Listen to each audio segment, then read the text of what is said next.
আমার যে ব্যবসা, এই সুদের টাকা লাগাই আমি বাড়ি গাড়ি বন্ধলো সব কিছু করছি। এই সুদের টাকা কার কার বাকি আছে একটু মোবাইলটা চেক করে দেখি। এই রহিম মিয়ার তো টাকা দেবই না, টাইম হয়ে গেছে গা। রহিম মিয়ার কাছে 5 লাখ টাকা সুদ পামু, 1 লাখ টাকা। রহিম মিয়ার একটা ফোন দিয়া দেখি রহিম মিয়া কই আছে।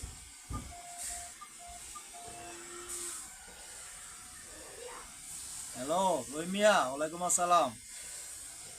কই আছো তুমি? আমি যে তোমার কাছে সুদের টাকা পাই, টাকা দিবা কবে? না না, আমার টাকা দরকার।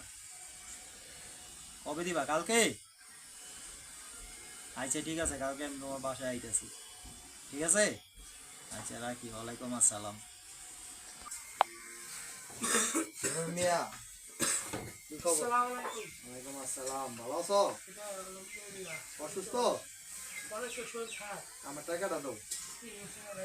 এই যে ইসের লাভের টাকা। কিসের টাকা? লাভের, সুদে। ভাই আমি সুদ কিছু বাবা সুদ খুব অসুস্থ।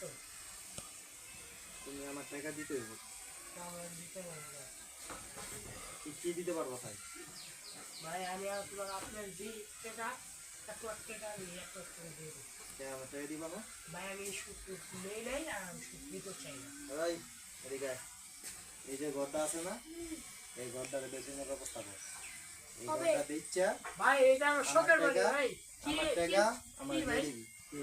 আমার ঘর বেচতে হইছে, এই ঘর বিক্রি করে আমার টাকা আমি নিয়ে যাব আজকে দিনের ভিতরে। এই ঘর বেচবি, ঠিক আছে? আচ্ছা কেন ভাই, এটা কি ঠিক হচ্ছে? আচ্ছা আমি গেলাম গা।